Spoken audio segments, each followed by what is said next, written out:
welcome everybody. We're here virtually for these CEO dialogues, and today a spotlight session on artificial intelligence with our technology partner, Microsoft, who we thank. We'd like to thank APEC for this opportunity to focus on an important emerging topic, and to thank the National Centre for APEC for commissioning today's session. I'd also like to thank our dialogue contributors today, Ms. Surina Shukri, the CEO of the Malaysia Digital Economy Corporation, MDEC, Mr. Antony Cook, Regional Vice President and Chief Legal Counsel for Microsoft Asia, Mr. Jesse McWaters, Vice President Global Digital Policy for Mastercard, and Dr. Ralph Highnam, the CEO and founder of Volpara Solutions in New Zealand. And I'd like to start by just focusing and thanking both, in particular, Ralph and Jesse, for the case studies which we highlighted in a report that we recently released with ABAC on artificial intelligence in APEC, a landscape overview and assessment. And just to frame the dialogue, it's worth referring to some of the findings from that report as a way in. I'd actually like to start with the key point that came through so strongly in that report, and that's that artificial intelligence is already highly prevalent and highly in business use across APEC economies, across all of our economies. It's worth starting there because when we built the APEC Internet and Digital Economy Roadmap, the ADA, which is the focus of so much of the digital activity in APEC, we consciously left a couple of building blocks off because at that stage it was seen as too early in the story, and one of those key blocks was artificial intelligence. So this is particularly timely as we've seen the gap that needs to be addressed in APEC. And that starting point of just how prevalent artificial intelligence already is across APEC is worth bearing in mind and emphasizing. Businesses are already deploying artificial intelligence. Businesses and consumers are using and consuming AI, and innovation in AI is already rich and rife throughout APEC.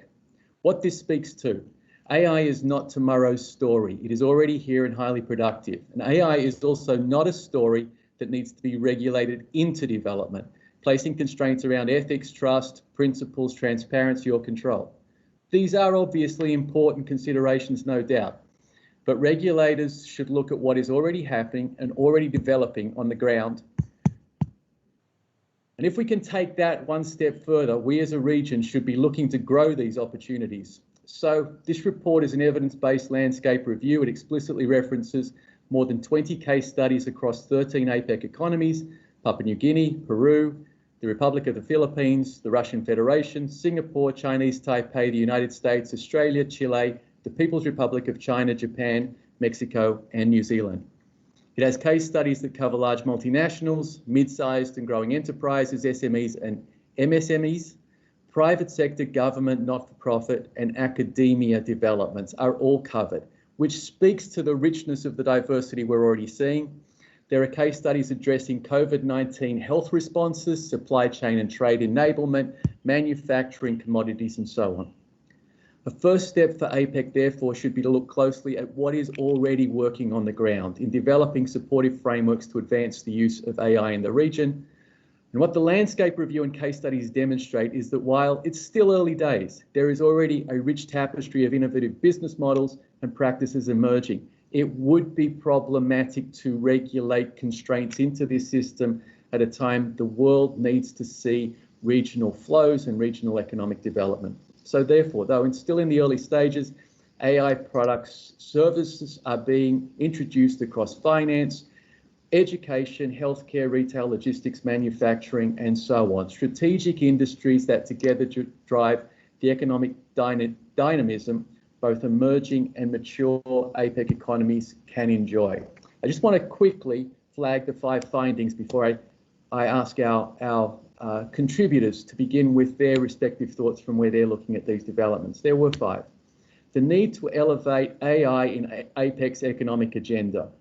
The need to proactively work to build trust in AI. And what comes through loud and clear is that we learn to trust by doing, by building confidence in systems and services that we are enjoying and working with. The introduction of supportive and cooperative regulatory framework for AI. The need to improve international cooperation to enable that regulatory coherence that will build AI in our region. and the need to focus on preparing and developing the requisite skill sets for AI and the transformation of our economic and social opportunities. Now, with that framing, I would like now to open up the floor to our four speakers, our four contributors, experts all in their own rights. And I'd like to turn first to Ms. Surina Shukri, the CEO of MDEC. Surina, let's just start with that big, broad question focused on where you sit in Malaysia. What do you see in the landscape of AI adoption in Malaysia, and why is it seen as important for the government of Malaysia? So thank you so much, Peter, and good morning, good afternoon, good evening. These days you have to kind of cover it all. To everybody that's dialing in today, thank you so much for the opportunity. I will kick it off by just sharing a little bit of the evolution. And so today everybody's talking about digital, of course. We live in a digital world, that's default. COVID certainly has made us realize that. And for us in Malaysia, we've been on this digital development journey. MDEC is a developmental agency. We've been at it for about 25 years. So when we started, Malaysia, literally outside my office, it's oil palm plantations. And then now we're building up digital. Digital is about 20% of the economy now. And still, government, we're very, very focused that it's a growth engine, and there's a lot of emphasis on that. As you continue to think about the continuous evolution of digital produces data, and then digital is also about connectivity. Managing all of that is really all about the continuous evolution. And so we're really, really starting to focus on what this means next in terms of 4IR technologies.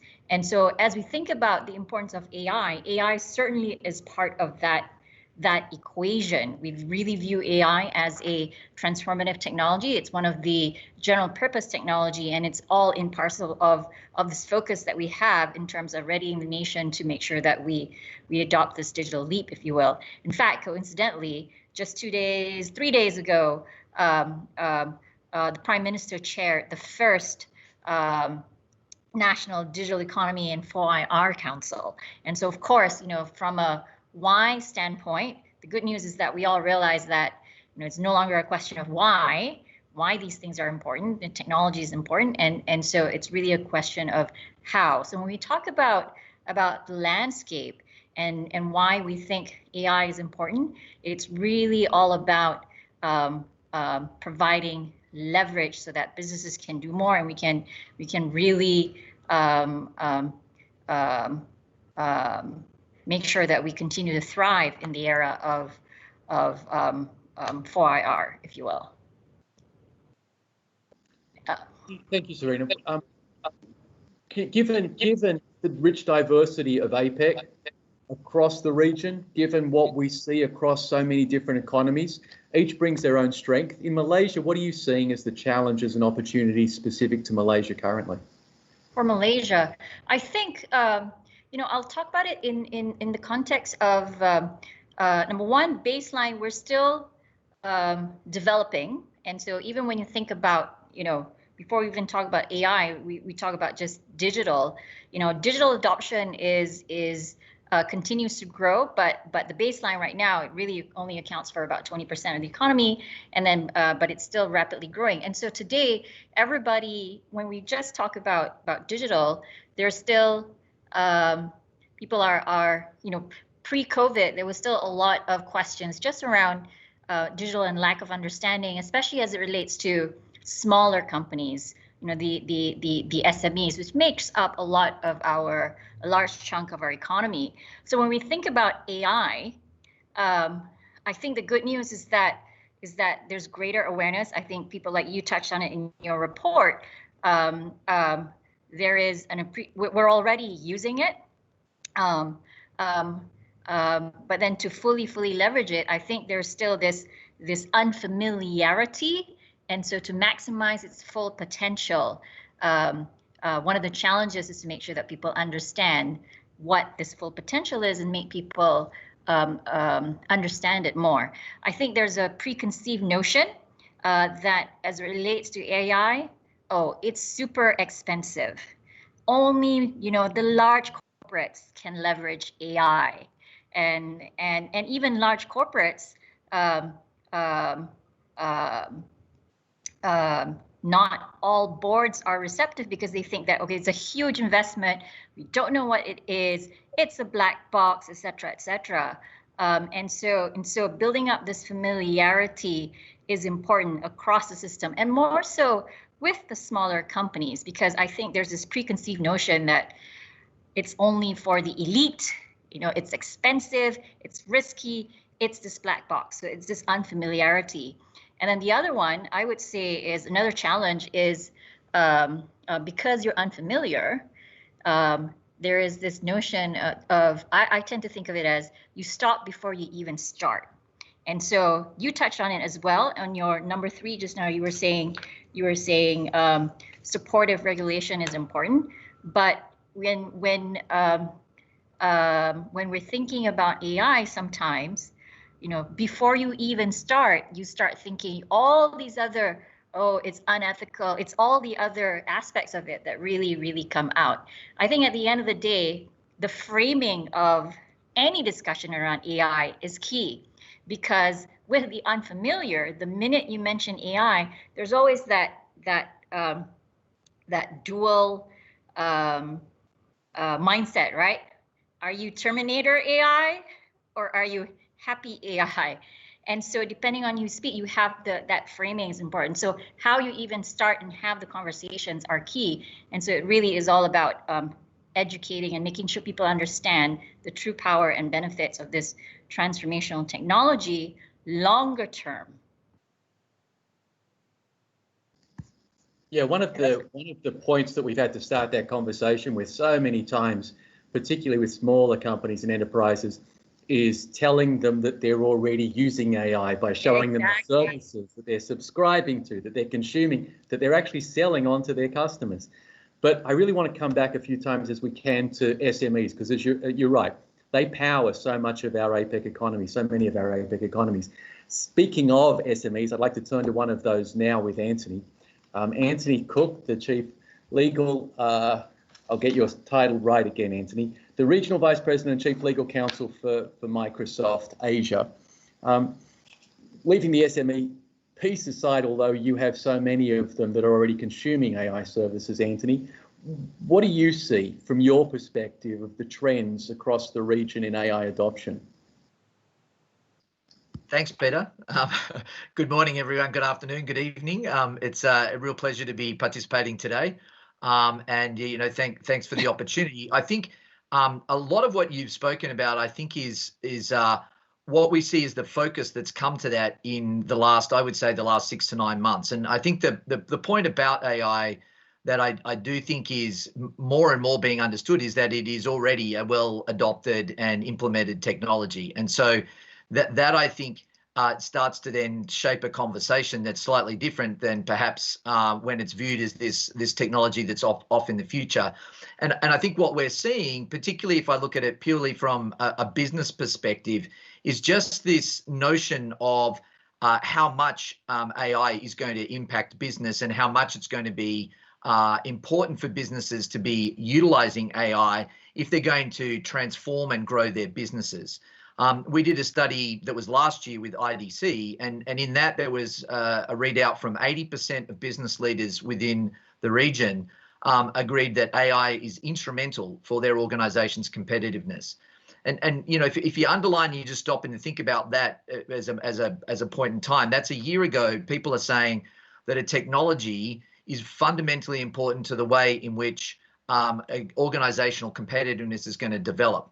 If you then look at the same study, talked about the almost doubling the rate of innovation that comes from AI. And one of the things that I thought was really interesting in that was you look at the way that organizations plan and think about innovation in the future. And again, it's more than a trend when they're basically identifying that in the absence of utilizing AI, they won't be able to keep up the pace for innovation that will be necessary in order to be able to remain competitive. So in that sense, I think the understanding of the importance of AI is kind of baked in. I also think that we're now this notion of and what we're seeing more is this I would say understanding of the the economic importance of AI. So that this is not a technology issue, as I think you mentioned, that it's really an economic growth and an economic productivity question. And I think that that's important because that also then starts to reframe this from what's the technology as to what role is this technology playing in digitally transforming economies, in digitally transforming businesses. And I think there was a PwC study that we have been working around that suggests that by 2030, the GDP estimate from AI-enabled activities will be $15.7 trillion. Again, it's just a massive amount of economic impact that is borne by the technology, but is a function of the use of the technology. And the final point I'd say is I think one of the things that in some senses has led to a refocusing and creates an important moment for us to have this sort of dialogue is that I do think that COVID has just highlighted, one, the role that technology is playing in and the way that organizations need to think about how they use technology. And then the way that AI is, plays a critical role in those considerations. And so when you look at some of the uses that AI has has been applied to over the course of the last 6 to 9 months, as we've dealt with, firstly a health crisis, and so you've seen the adoption of AI in areas related to managing information. So in Australia, where I'm at the moment, the University of Sydney, they've been using cognitive services with AI technologies to actually look at how you manage and respond to student inquiries, because that's been driven by a different dynamic with students no longer on campus. And we've also seen the way that AI has been used to look at massive amounts of data so that you can start to look at treatments and you can start to look at the vaccine assessments. So one of the things that we've done was with Adaptive Biotechnologies in the US, and they're using AI and cloud to study immune responses, but they're looking at these massive amounts of data. And I think that use of data and the ability of AI to simplify and to assist with those tasks is something that has just been really brought to focus, I think, over the course of the last 6 to 9 months, that really makes this sort of conversation, I think, very topical. Antony, just very briefly, because I'd like to dig in there just a little bit, but do it briefly before I move on to the other speakers. The issue of the economic impact and the importance of it, I don't want to dismiss those numbers. I cite them as readily as everybody else, but they can be daunting. If I pick up on Surina's earlier point, that people look at the prospect of AI and then stop, paralyzed because it's so daunting, and so they stop before they start idea. Those big economic numbers that we keep churning out of, so much contribution to GDP in the near future, seem overwhelming to many policymakers, and it sounds like yet again that technology hyperbolic promise. What I think we've seen in COVID in particular has been just how important, if I broaden that economic definition out to social development and social enablement, that has become. Whether it's people who are consuming AI through their entertainment choices, but particularly on healthcare responses and connectivity responses, it's become such an important facilitator of how we might immediately respond as we begin to reinflate our economies. I wondered, to that extent, if you can just pick up on some of what you might see as the more the early leader industries, or some of the industries that you see are adopting AI at the moment. It was interesting. We had this moment in time, I would say, as an organization relatively early in the pandemic. So I remember settling into a business review in the sort of the mid-March timeframe. And one of the things that came out of that was we were looking at our business and seeing a lot of business customers looking to slow down. And yet within about 3 to 4 weeks, as people recognized that this was not going to be a short-term thing, that it was going to be a longer-term thing, we've seen, literally an explosion in business and business opportunities. And so, I'll absolutely talk about, and I think there are some industries where we're seeing some really early, some much deeper focus in this digital transformation and the use of AI in that context. But I do think one of the things that I would observe is we're seeing it fairly consistently across a broad range of industries. So whether you look at, agriculture. Well, we've had, a great example we had was in Sri Lanka with there was a tea plantation where they have a board that they've used to set prices. Well, that had to be all turned virtually and was used, and they created a system both digital and relied on pricing analysis. So an example of traditional agricultural process that suddenly becomes enlivened by the consequence and then the technology. If I look at retail, and I think retail has seen a fairly fundamental impact, because obviously your retail relationships, when we've had all these lockdowns, fundamentally people have had to look at how they reestablish connections with customers, how they think about supply chain, how they think about growing businesses at a time when the connection and the sales channel to the customer is very different. So we've seen, these retail organizations are really adopting AI relatively aggressively. And if I look at, again, this study that we did with the IDC, where we've seen that the retail that have adopted AI, they're seeing somewhere in the range of 16 to 19% improvements in customer engagement, in their profit margins, and in their competitiveness. And you could probably discuss how you measure the competitiveness, but I think that they're seeing these material improvements in key areas of their business at a time when their traditional operations are under a lot of pressure. And you look at a lot of those organizations are thinking about, from a retail perspective, is how do they, as they use the technology, they see that they're going to drive further improvements, up, in the double digits, the high double, in sort of the 30 to 40% range of additional improvements that they'll achieve.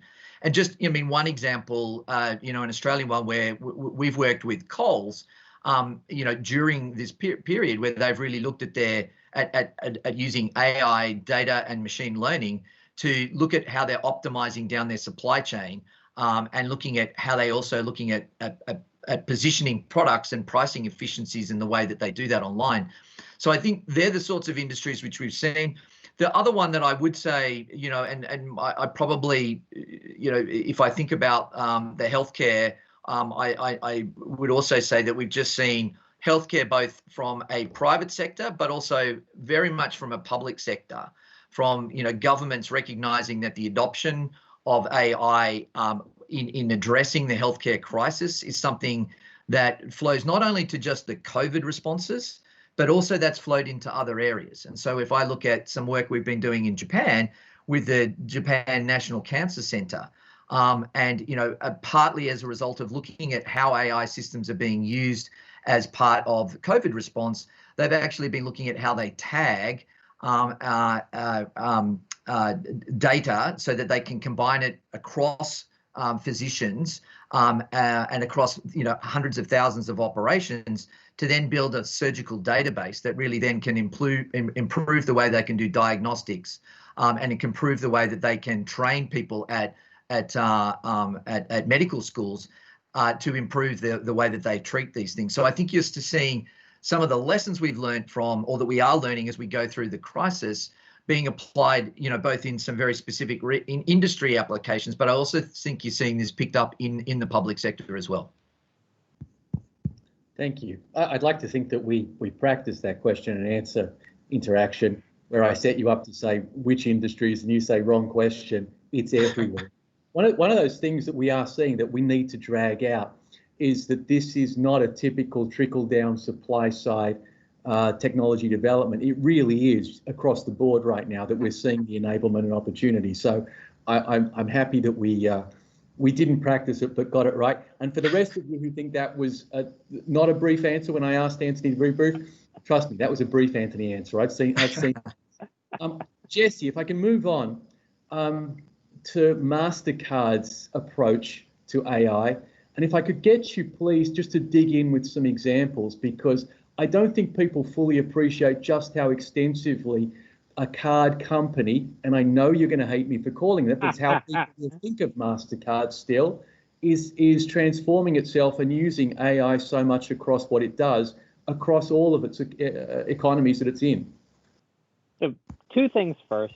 First, obviously, we are a multi-rail payments company. Cards, yes, but also real-time payments, as well as thinking about a variety of services and offerings that exist around payments. The other thing I'll say, Peter, just reacting to the conversation that we've had thus far, and particularly for me, resonating on this this idea of SMEs not even knowing that they're using AI. It all goes back to this quip that I know sort of many of you will have heard, which is that people tend to define AI as what a computer can't do yet. Once upon a time, it seemed like AI was a computer that would be able to play chess, and now that feels like old hat. And so I guess you could say that at Mastercard, we've been investing significantly for over a decade in things that computers can't do yet, and looking to embed it really in every part of our business. Thinking about how it can help to tailor offerings, how it can help to predict trends and consumer behavior in ways that can be useful to merchants and to governments. And an area that has proven to be of particular significance amid the crisis that we find ourselves in now is figuring out how to effectively secure payments, how to conduct risk management, how to do fraud detection, how to ensure strong cybersecurity. Because, I mean, amid the transition that we've gone through, we've seen all of these merchants that Antony was just talking about suddenly needing to move online. And, even before that was happening, we at Mastercard were dealing with an average of 200 fraud attempts per minute on our network. And we've seen those numbers go up even more amid this process of rapid digitization. And so that's one of the reasons that we were really excited to contribute a case study to this report and to focus in on what I think is a really good example and kind of in many ways an easy to understand example of how AI can help systems that we call safety net. Safety net serves as a secondary line of defense beyond the existing fraud and security systems of our issuers and acquirers within our card networks. And our AI experts within the company work to run supervised learning techniques that basically exposes the safety net algorithm to the full scope of all of our network data on authorizations and transactions. And the algorithm is really able to learn what coordinated and really threatening global fraud attempts look like. And it's able to intervene in real time, literally in milliseconds, preemptively decline transactions where issuers permit it to do that, stop ATM cash outs, and even protect issuers for example, in circumstances, we're seeing really coordinated circumstances where attackers will actually go in and preemptively disable the fraud systems of banks that they know they're going to attack. Even to the degree of using AI in their cyber attacks. And because SafetyNet's able to pull on really a globe of data, because it's able to learn and adapt in real time, it's really able to intervene in significant ways. Between 2018 and 2020, SafetyNet declined over $14 billion US in fraudulent authorization attempts. And I think that's really helped, the issuers, the acquirers, the consumers, and the merchants in our network figure out ways to engage in digital transactions and feel safe doing so, even amid this really, frightening time that we live in right now. Yeah, I want to thank you, Jesse, for the case study. It was a very rich case study, and back to the point of citing statistics. Anyone who sees that case study will know that's the one we cited more statistics in, because the numbers that you guys are dealing with are just phenomenally overwhelming. It really is quite unbelievable stuff. I also just like, for anyone who wants to follow up on the topic, to point Jesse was easily the most loquacious commentator back on the drafts that we were doing for this report. He would send 5-page email responses saying, you need to read this. So anyone who wants more material, Jesse, you go to contact. I might just keep moving. Ralph, if I can move to you as CEO of Volpara in New Zealand. I know you want to talk to some of the impacts of AI in healthcare, but could I get you to start with a very brief description of what Volpara does? Because you were one of my favorite case studies in the report, and it's why I keep dragging you out onto the platform so many times. But can you tell the people who'll be watching this what Volpara does very briefly? Yep, Peter. So 600,000 women a year are going to die of breast cancer this year. Hundreds of thousands of those, sadly, across APEC. Our job is to use AI, to apply AI to breast images and to the data associated with those images to help detect breast cancer earlier. And maybe you can use that to leverage into how you see AI impacting the healthcare industry a little bit more broadly. Yep. So we apply AI, and we are present now in 39 countries around the world. So we've had great success at using our AI in big randomized controlled trials, for example, to select certain women who go on for additional imaging, and we've seen a real big reduction in late stage cancers, which has been great to see, right the way through to using our AI to automate what are lots of very laborious manual processes today, where we're seeing really dramatic cuts in time taken for audits and so on. So yes, there's a whole range of uses around healthcare where AI is going to come in. Obviously, there's a huge amount of data in there. I actually see AI in sort of several waves going to come through. First one is automation of manual processes. The second one is clinical decision support. And then the third one will be replacing clinicians. And given the companies from New Zealand, and you are in 39 economies around the world, how do you see that journey for others who are following in your footsteps? Because it's one of the things that, focusing in on AI, we really do want to be bringing to leaders and CEOs for APEC economies, that this is something that allows smaller companies to really grow rapidly. And we need to get that enabling regulatory framework right so that we're not dealing with the data issues, the trust at a border by border construct. So maybe you could talk to that just a little bit in terms of your own economic growth. Yeah, so PF, I think we've talked before around this. If you look at the US, they've got the HIPAA regulations, and Europe's got GDPR regulations and so on. It would be very good to standardize a lot of those regulations around the economies just to make things much simpler for SMEs. I'm not sure how much we spend each year on regulatory and understanding the EU, Singapore, Malaysia. We spend a huge fortune on understanding not only the medical aspects of regulatory, but also the data, information security, the risks, and so on associated with it. The more standardization, the easier it's going to be to ramp up and to spread our AI around the world to the benefit of women everywhere. Yeah, if I have a chance, I'm going to come back to that standardization and standards issue, sort of as a juxtaposition to the regulatory mechanisms we currently use. But Jesse, if I can turn back to you briefly, we touch upon healthcare with Ralph.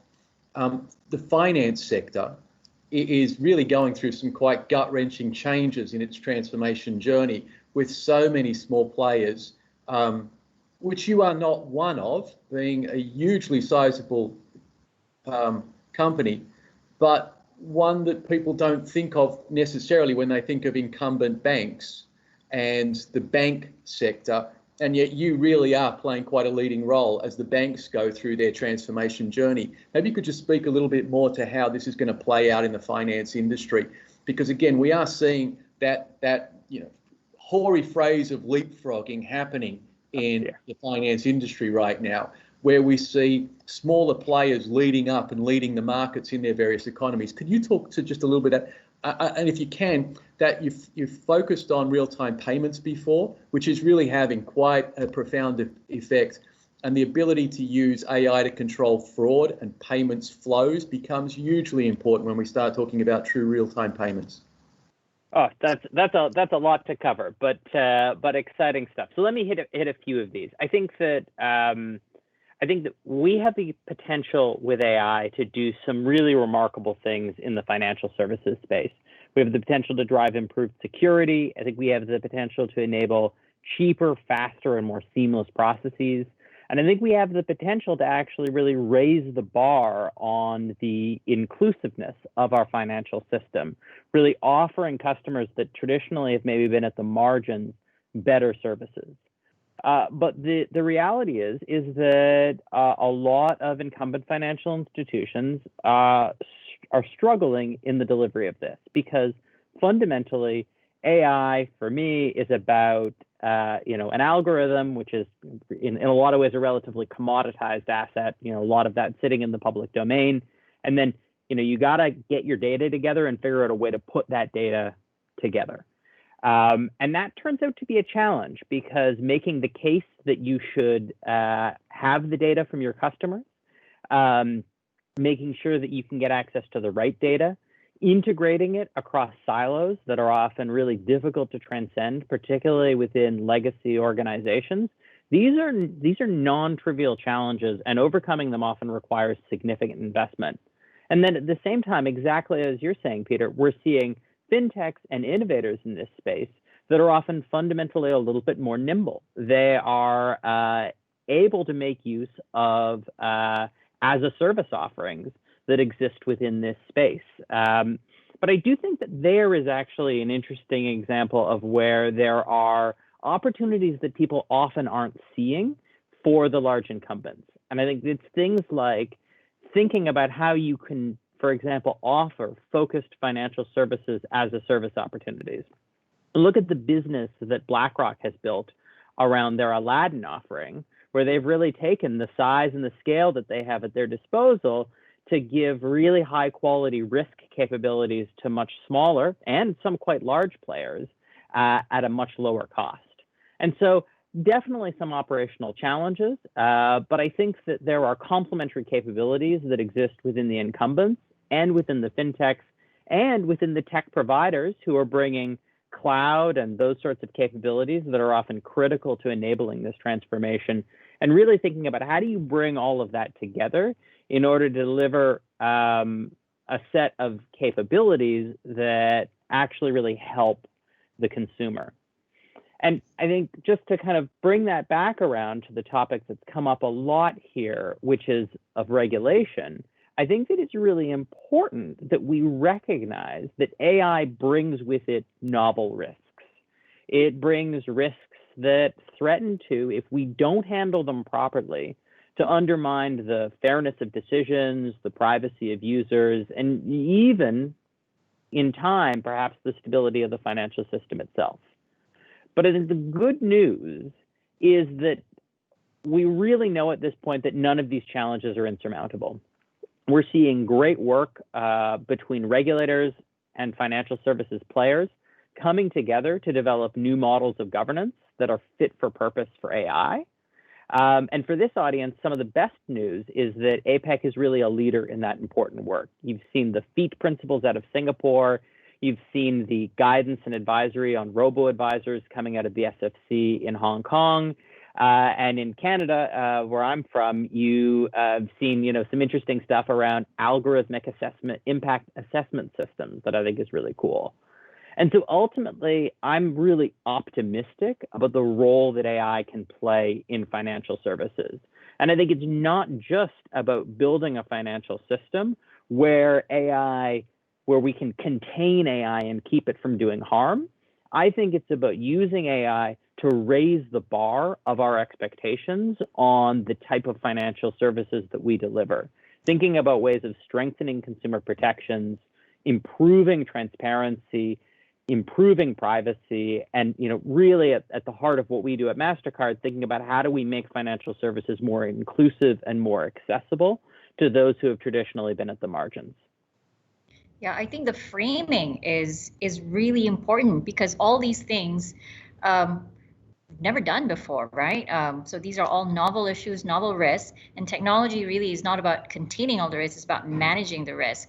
And this is the area, I think there's a lot of work that regulators have to think through. It's like a slightly different paradigm in the ways that they're thinking. Like take, for example, what Singapore did with their AI regulation. I mean, it was a novel thing to say, no, this is only 80%. Because we're not, because historically governments only publish anything when it's 100%, and so they put in to say no, there's a little bit of it's going to be continuously evolving, and so I think that mindset. I mean, even put governments aside, companies, boards, who are typically traditionally saying, everything has to be 100% fully de-risked, and then we'll do something. You can't have that sort of mindset when you're dealing with AI. I want to also, if I can, Peter, because Jesse just now was talking about regulation. We're talking about things that government needs to think about.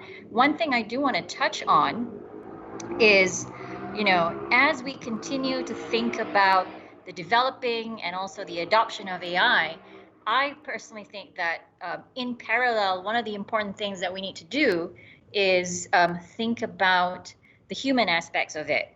Is what happens, because Jesse, you touched, Ralph, you touched on that, right? It is the first thing that AI does is automation, and so with that, a lot of the roles starts to get displayed, and this is a huge part of with APEC and ASEAN in particular. I mean, a lot of the population are employed in a lot of these lower skilled areas. Everything from farming to construction, and so what does that? How do you deal with that? If you're a government, how do you think about all these things? And I think it comes down to, yes, you need to continue to develop to make sure the economy, that the economy benefits from that.